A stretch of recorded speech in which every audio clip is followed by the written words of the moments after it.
Hey friends, thanks so much for joining us. I have Harley Schlanger from LaRouche Pack back on the line, and I couldn't be more excited to have Harley on because, well, first of all, it's been a very long time since we last spoke, and second of all, the world's falling apart, and there's nobody whose opinion I respect more than Harley's as it pertains to geopolitics. Harley, welcome.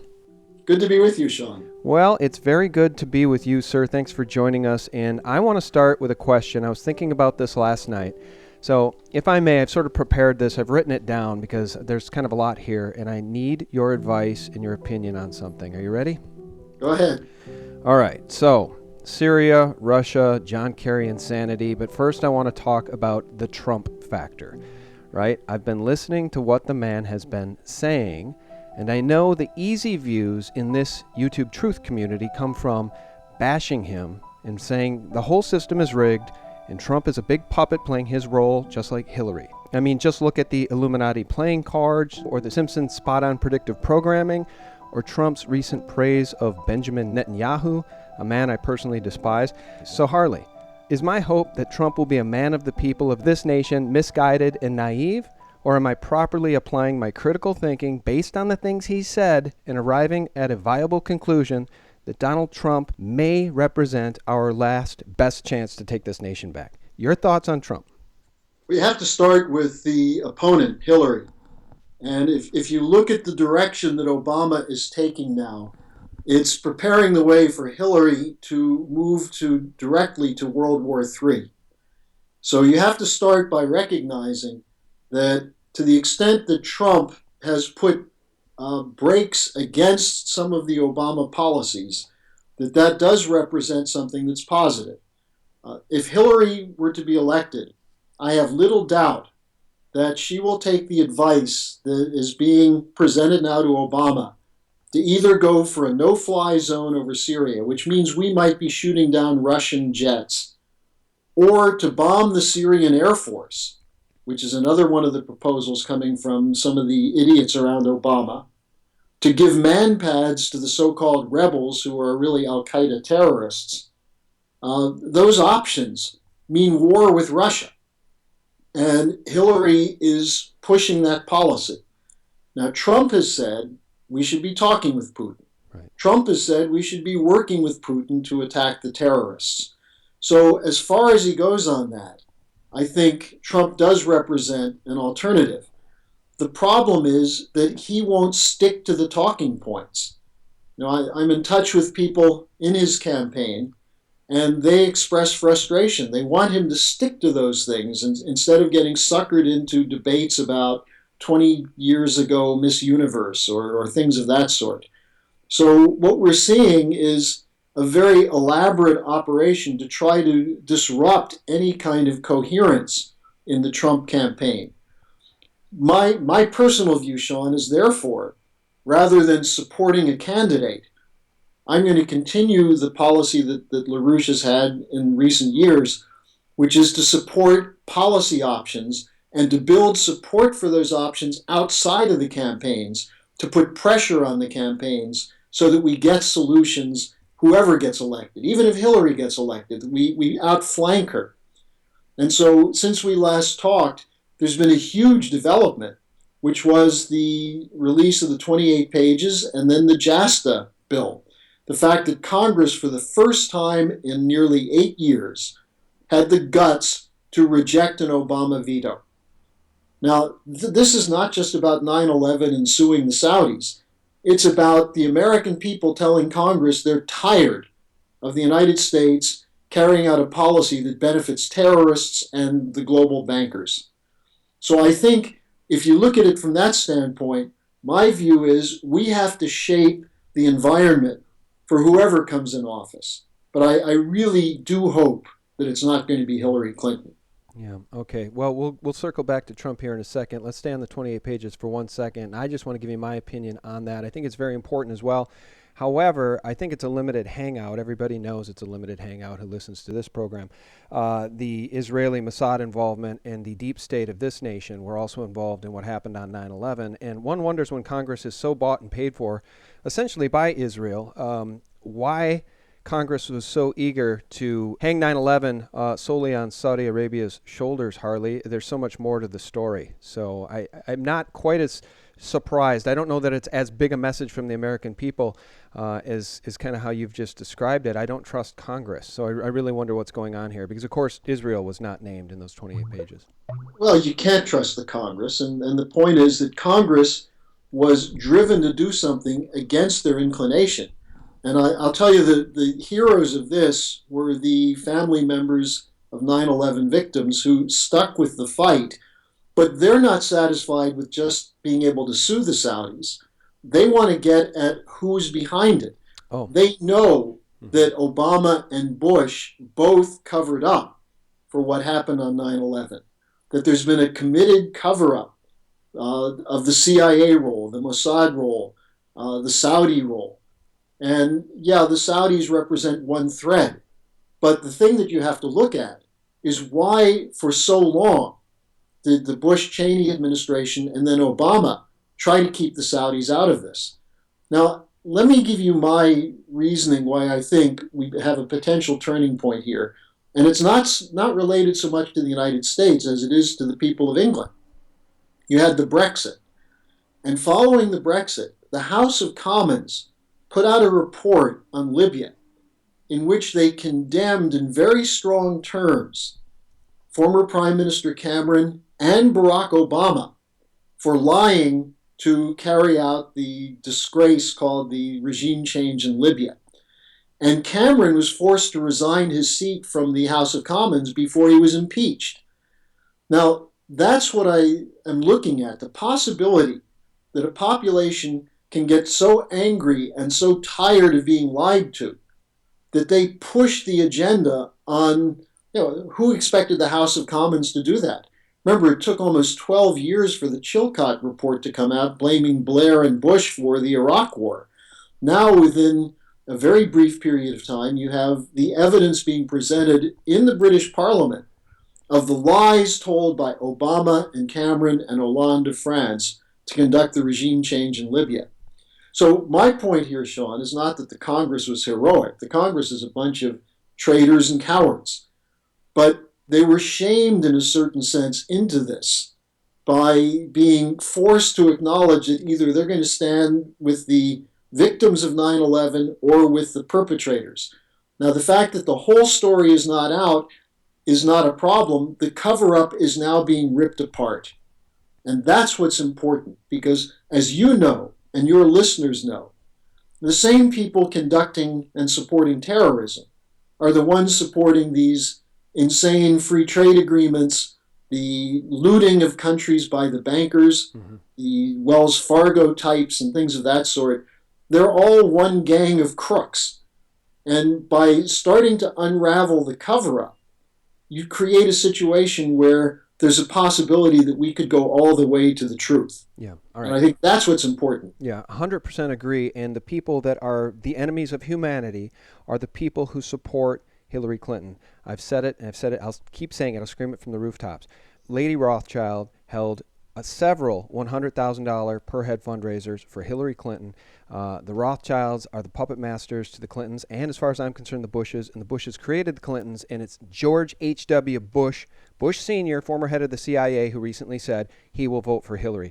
It's in the wide open now. Anybody with a pulse, anybody paying attention, and I think a lot of people are, which is why Trump rallies are 10, 15,000 people and Hillary rallies are a couple hundred. People are sick and tired of what George H.W. Bush referred to, Harley, as the New World Order. Nobody wants it globally, and I think people in this country are fed up. So I started talking about Trump. I think it's important because he does, in my opinion, stand in opposition to Hillary and those who are her puppet masters. And he has said he will not accept global trade agreements that put America second. The nation state remains the true foundation for happiness and harmony. I am skeptical of international unions that tie us up and bring America down. And under my administration, we will never enter America into any agreement that reduces our ability to control our own affairs. America has to come first, and the people have to come first. That's why I wanted to start talking about Trump. And before I ask you one other question about Mike Pence versus Tim Kaine, I don't know if you saw that debate. I want to read this headline. You're absolutely right. These same people are the ones who are funding the Islamic extremists and the terror in Syria. Here's a news item. Total corruption. The Department of Justice drops charges against an arms dealer who threatened to expose Hillary arming Islamic extremists. The news just keeps on coming, and it continues to point to Hillary Clinton as a diabolical global criminal, Harley. Well, what's interesting from Europe is that while the Europeans were suckered by Obama in 2008, and even up till 2012 were somewhat sympathetic to Obama, now there's a revulsion toward Obama, but an even more profound fear of President Hillary Clinton in Europe. Now, part of it is that the story in Europe is coming out even more clearly. Jürgen Todenhofer, who's a former well-respected Arabist from the conservative movement in Germany, just did an interview with an al-Qaeda leader in Aleppo. And the guy said, sure, we get arms directly from the United States. It doesn't even come through the so-called moderates. So the story in Europe is very clear that through funding of the Saudis and until recently Turkish support, that the allies of Bush and Obama are the ones who were funding and supporting terrorists, and now it's coming directly from the United States. Now, I want to read you a quote from an article in the Washington Post today from an unnamed spokesman of the administration, a senior administration official, who said the CIA and the Joint Chiefs of Staff said that the fall of Aleppo, that is, if Assad's forces defeat the terrorists in Aleppo, that would undermine U.S. counterterrorism goals in Syria. So it's now even in the U.S. press that the policy of the Obama administration and the globalists in both parties is to topple Assad and put al-Qaeda in power in Syria. And so, in this sense, if Trump represents a force, and if he's serious about this, and we will have to see, but I think certainly he's saying that he wants to be on the right side in this fight, then that is some hope. And there's some people, as I said, that I know who are in the Trump campaign who are saying that Trump has to keep hitting at this question. Hillary's Benghazi role was not just the result of was not just the cause of that one event in 2012, that Hillary, in fact, was from the beginning supporting terrorists in Libya as part of the operation she had to support terrorists in Syria and Iraq. Mm-hmm.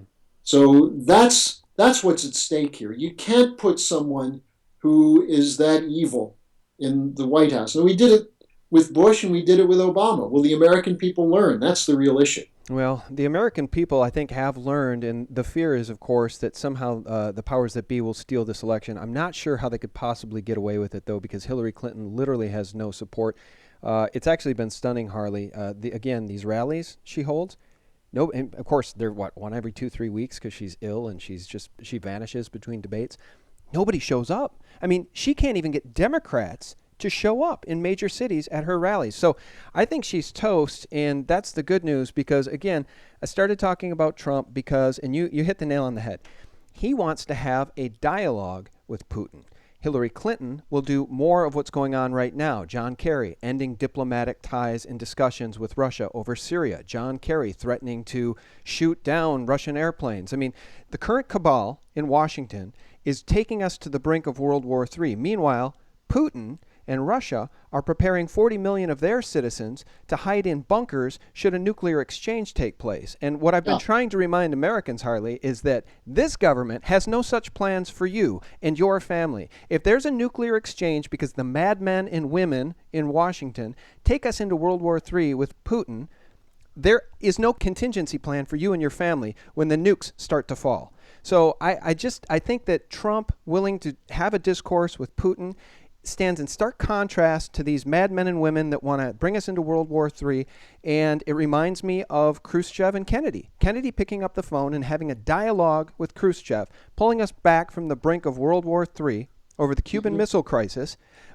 standing in stark contrast to the Joint Chiefs that wanted to go to war. Well, there's another factor here that I want to bring in because I think this is also directly at the point of why Hillary's so dangerous, which is the financial collapse. Yeah. Since the last time we've spoken, you now have in the open the fact that the European banking system is a series of dominoes set to fall if something happens with Deutsche Bank. Today, the CEO of Deutsche Bank is in Washington to deliver a message, which is that if you fine Deutsche Bank for what they did with the mortgage-backed securities fraud, then it's going to come back to haunt you because the whole system could go. Now, the Deutsche Bank case is quite significant because the Germans are continuing to be subservient to the US on financial and strategic matters, but the population is moving out from under supporting the leading parties. You know, the difference in Europe is in many of these cases you have multi-parties. So in the Berlin elections 2 weeks ago, the Social Democrats and the Christian Democrats who were in the coalition government of Merkel's government, they didn't even get 35% together. So they're well below 50% in Germany. So the idea that they can sell a policy of arming NATO and moving NATO to the border of Russia to continue the war on terror, so-called, namely to destroy nations in the Middle East and create a refugee crisis which is overrunning Europe, and at the same time push the same policies of quantitative easing and austerity, which the IMF admitted in a report that came out today has not worked. And what's their solution? We have to do more. So we're dealing with a criminally insane group of banksters who have proven themselves incompetent. Now, you want to ask whether the question is this their intent or are they incompetent? Partly it is their intent. Their intent is to destroy nation states. They want Russia and China to back away from a new financial system because they want them to be forced to eat the bad assets of the West. And the reason Putin is hated so much by Obama and by Hillary is that Putin said, we're not going to do it. We're looking for an alternative. And so we're at a turning point in history. What's necessary is that the American people push the agenda. And the agenda has to be two things. Obama's got to be punished. I mean, even if he leaves office without being impeached, he should be brought up for war crimes. That's an urgent necessity. We've got to clear the slate that the American people don't support these kind of cold-blooded murderers. And secondly, we need to start dealing with the financial crisis with Glass-Steagall so that we take the power away from the speculators. And those are two agenda items that I think Trump would support. Well, I agree, but you're right. If Trump gets in, I think we'll have rule of law. So you hit the nail on the head there. But here's the problem with our current paradigm. We can't get Glass-Steagall. We can't get impeachment on Obama if the FBI is unwilling to indict Hillary for her clear crimes, her documented, quantifiable crimes. You got the FBI making deals with some of the insiders to allow them to destroy their computers, Harley. It's worse than that, Sean. The FBI is part of the blackmail and the corruption from the beginning. The Justice Department under Holder made it clear that none of these bankers who committed multiple crimes, that none of them would go to prison. The worst thing that would happen was they would get fined up to the level of their profits for the year. So the FBI has been involved in part of the destruction of any form of independence in Congress. Now, in spite of that, you do have some congressmen who are fighting. But what's missing here is that the American people have to break this terror of the combined effects of the banksters, the media, and the police state, the FBI and the CIA. And the more we get a discussion of this going, the better it is for the country. And I will say one other thing on this. It's notable that whenever Trump brings something like this up, he's immediately attacked as being unhinged, a conspiracy buff, and so on. Right. So they're trying to control the discussion, but we can't let them. And I know that the SGT report plays a very significant role in making sure that people just don't go along with the line coming out of the establishment. Oh, absolutely. But so does Activist Post and Truthstream Media and Zero Hedge. And there's so many wonderful websites out there getting the truth out. And you know as well as I do right now, the mainstream Mockingbird media, their approval rating is at an all-time low. I mean, they're only matched by Congress in terms of how much the American people loathe the mainstream media. Congress and the mainstream media ought to move to an island and start their own nation because we don't want them here anymore. And people are fed up with this stuff. And, you know, I coined a term with Andy Hoffman, documenting the collapse. We're documenting the collapse. And here's a new one that I keep saying. The world's preeminent superpower, the United States, is no longer acting like it. They're acting like a cornered rat. And, you know, you need look no further, and Andy Hoffman brought this up. You mentioned the fine against Deutsche Bank. Why would this government try to implement a fine so large on Deutsche Bank that it would cause it to crash? And how about the fine against VW? A multi-billion-dollar fine bringing the company to the brink of disaster, 100,000 employees or something like that at Volkswagen. And Germany's our ally? I can give you a very simple answer. But I just want to say this nation is acting like a cornered rat, geopolitically and economically. And I think the world's had enough. Well, the people who call the shots in this country are cornered, and they have no options. They're doubling down with the policies that haven't worked. What's happening, the other thing that's happening in Germany is that there's a very significant discussion among industrialists and business circles about why it is that Germany is so subservient to NATO and to the United States. And this goes back to the end of World War II, the effort to keep Germany as an occupied nation. And the whole argument for NATO was to keep Germany under control, the United States and Europe, and the Soviet Union out. That's the current policy of the European Union. And Germany is suffering terribly because of that policy. Germany is being forced to start thinking about something like Obamacare, which would destroy the best healthcare system in the world. There's an effort going on with Schäuble, the finance minister, to continue the quantitative easing policy so that Germany won't have to bail out Deutsche Bank, that it can be bailed out by the EU. But that won't work. So you're right, there's an attack on Germany. Why? Because what the Germans represent is a potential for Europe to break out of control of the NATO and the EU. That is, out of the control of the City of London and Wall Street. Now, just two things that happened today that are significant. Renzi, the Italian president, is speaking to the Chinese, and he's starting to kick against the EU. And the Portuguese prime minister, I mean, Portugal's a small country, but he's going to China. Why? There's enormous input into Europe now from China because the Chinese say, we want to come in and work with you and build things. What's the US say? We want you to join us in an effort to go to war with Russia. And so we're seeing a potential for a break in the whole post-war order. And this is what the American people have to start thinking about. What if the United States rejected these globalists? What if the United States said to Putin and China, well, we don't trust you entirely, but we like some of your proposals. Let's see what we can do to work together. That's what Trump is saying. Trump's saying, I can do business with Putin. I can do business with the Chinese. But we've got to get to this point where the geopolitics as usual is trashed. And the geopoliticians from H.W. Bush and that whole coterie around him, the Robert Kagans and the others who are aligning themselves with Hillary, they have to be kicked out of any position of influence. Absolutely. They're incompetent, they're immoral, they're downright evil. They represent a threat to the lives of every single person in the United States. Well, every single person on the planet. And guys, you need look no further. Share this interview, by the way, with your friends, neighbors, and colleagues who are sheeple people, because they need to wake up. We're talking about hardcore quantifiable facts here. Anything that we've discussed that you're questioning, folks, look it up. Google it. It's real. What we're talking about is 100% real, and you need look no further than the epic crimes of the Clinton Foundation and the billions of dollars missing from the Haitian donations alone. In 2010, the earthquake of Haiti, not only American taxpayers, but the whole world has given billions of dollars to the Clinton Foundation for the Haitians. Not even 2% of that money went back to Haiti.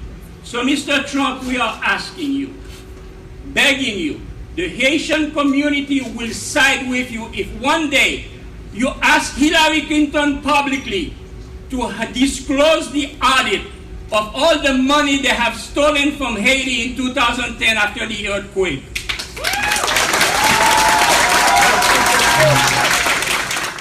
Not to mention all the other monies they've taken in.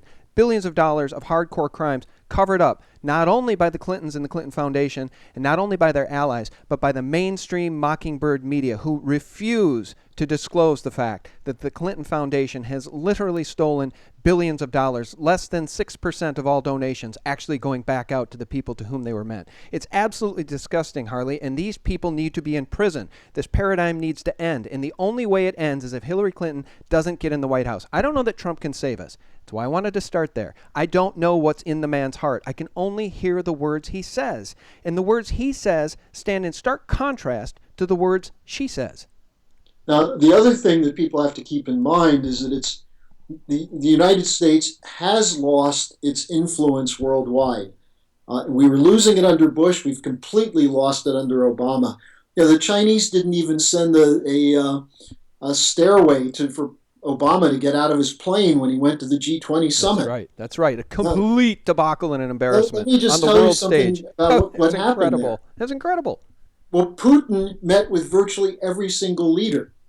Obama canceled the meeting with the Philippines because Duterte said the truth. He said, Obama's a son of a bitch, and if I want to talk to the Chinese, I'll talk to the Chinese. I don't care what Obama thinks. The Philippines, a nation which is part of the strategy for a confrontation with China in the South China Sea, the president of the Philippines said, we don't need the U.S., we can talk with the Chinese. So you have a break. Obama is recognized as a fraud. And I'll tell you one other thing. I just want to jump in for people who don't recall that. Guys, Google these images or I'll put them up here. When Obama landed, they would not give him the stairs, the airplane stairs that you need to deboard from a 747. They wouldn't give him the stairs or the red carpet. He had to exit out of the back of Air Force One. Meanwhile, they rolled out the red carpet for Putin. That's how much this system and paradigm in government is despised by the rest of the world and China. President Xi said that the guest of honor at the summit was Putin. And what's important is not just the symbolism. The symbolism is important because we expect the Americans think we're number one, we're number one. We're collapsing in so many areas, in education, in healthcare, and the things that are necessary for the future. The Chinese are going to have hundreds of thousands of miles of high-speed rail. We don't have a single mile of high-speed rail in this country. So we're seeing an eclipse of the American century, a collapse. Now, the attempt to preserve it was something called PNAC, the New American Century, the group that ran the Bush administration, Wolfowitz and others, to say that we must be the preeminent power. And one of the keys to that was the Trans-Pacific Partnership Free Trade Agreement. And Obama is correctly saying that if we don't write the rules, the Chinese will write the rules. Well, everyone around the world is saying they prefer the Chinese rules to Obama's rules. Now, if Americans understand that and realize we're being eclipsed as a global power, and the reason is because we're collapsing financially, economically, physically, this country is going to hell. You look at the youth, you look at the heroin epidemic among young people, not in African-American ghettos, but all over the country now. Yeah, you can thank the CIA for that, folks. You can thank this government in the war in Afghanistan, the unconstitutional. People need to understand. Oh my God, they're bringing it in, Harley, and under the Taliban. Who did we support in the Afghan war? We supported the opium dealers. What did we just do in Colombia? This is another kick in the teeth to the United States. We forced the government of Colombia to make a deal with the FARC, which is drug terrorists, and the population of Colombia, in spite of massive propaganda in favor of the treaty, voted to oppose it. Another kick in the teeth to the Washington consensus. Look, now, Sean, in Washington, D.C., there's an IMF conference. And the International Monetary Fund, which is a bunch of corrupt bastards, as immoral as they come, had to admit in their World Economic Review that the system is collapsing and they don't have solutions. So what did Christine Lagarde, the criminal who's the current chairman of the IMF, say? It's the resistance to the New World Order which is causing the economic crisis. Mm-hmm. Things like the Brexit, things like so-called extremist forces opposing trade agreements. Mm-hmm. What they don't realize is that those people are rebelling against the failures of the policies, or maybe the successes of the policies, that are impoverishing most of the world's population. They have the causality backwards. Mm-hmm. You mentioned the TPP, and it was funny, before you mentioned it, I had written this down. Soros, Clinton, TPP, refugees. Before we go there, I just want to circle back, though, and say this heroin problem, and again, this CIA drug running, bringing the military, not the rank and file military, but the deep state bringing heroin into this country is beyond the pale. When the Taliban was in control of Afghanistan before this country went in after 9/11, poppy production was at an all-time low. It has been at an all-time high since this government went into Afghanistan and took control. And they're bringing the drugs here. Why do they do that? Because if they can destroy families, if they can cause disharmony and dis-ease within families, if they can destroy the nuclear beauty of a family with a mother and a father and healthy children, they can get you to take your eye off the ball. You'll be too busy trying to get your kid off drugs to be able to pay attention to what's going on. And this is something that really is profoundly angering me, Harley, because I can see it happening in our community. I know families that are struggling with this because of this government bringing those drugs into this country. It did not used to be a problem in the suburbs, and now it is. And let me add a point to that. It's also flooding into Russia and flooding into Europe because of the war in Afghanistan. And this is where the Russians, again, say we have a common cause. We have a common enemy, these terrorists that are using the drugs. And what does Obama do? Obama defends the terrorists. And he's defending the drug addiction. He's defending the mayhem and murder and destruction of young people that are the result of this heroin epidemic. And so, again, you see we're on the wrong side.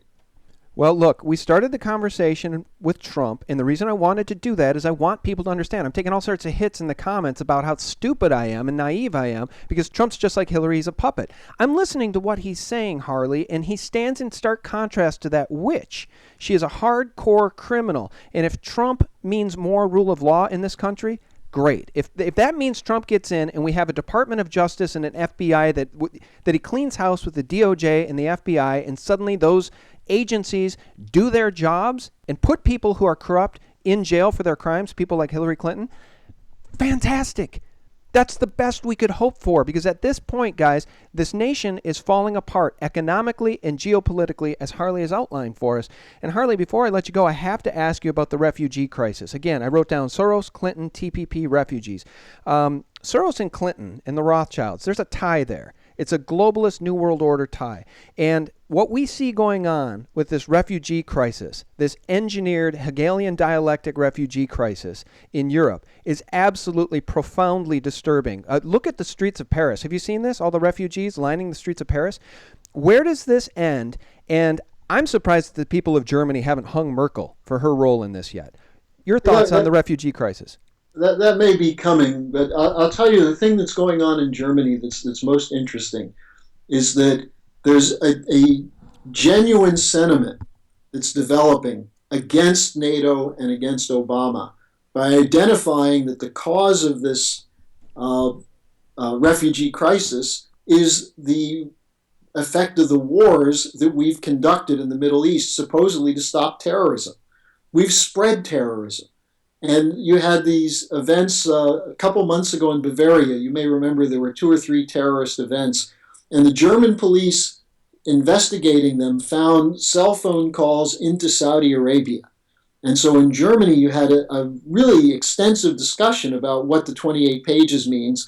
And eventually what it came up is, why are we still going along with Obama? Now, Soros is key to this. Soros was committed to the European Union to destroy Germany, to destroy the potential for industrial progress in Europe.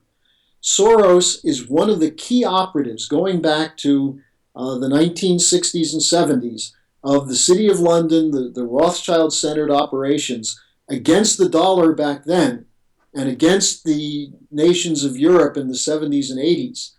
And Soros is still playing that role.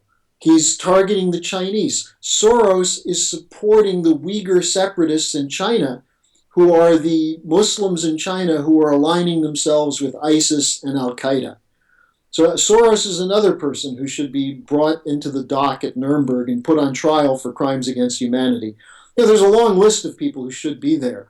The key thing is that Americans have to stop just hoping that we can trust a politician and have to be a force for truth in the country. If we have that kind of commitment in the American people to educate themselves and to act for American interests, then President Trump it's clear he's listening to the American people. Hillary won't listen. She could be the biggest disaster we've ever had, and that's saying a lot after Bush and Obama. But I think it's important that she be defeated. All right, and then imprisoned. I mean, honestly, Harley, I can think of a handful of people who are the most evil people on the planet, and she's in the top 5 for me. I'd probably put Cheney in there. I'd put George H.W. Bush in there, probably Kissinger, and then, well, boy, I've already missed out on Rockefeller and Rothschild and Soros. Boy, I guess it should be a list of 10. And why these people haven't been arrested?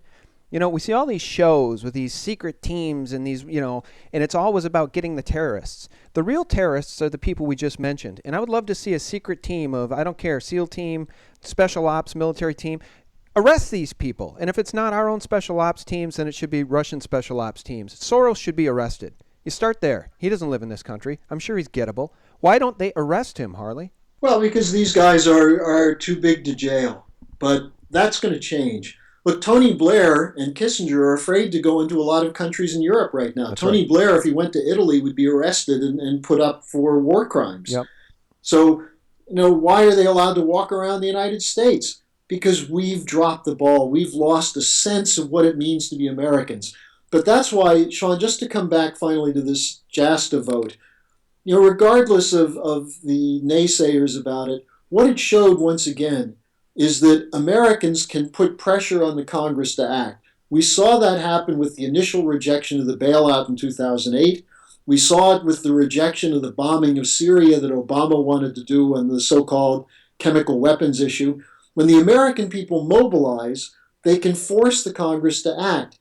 The problem is we don't stay mobilized. And I think that's why LaRouche is saying it's so important now to put Glass-Steagall at the top of the agenda, maybe at the lame duck session.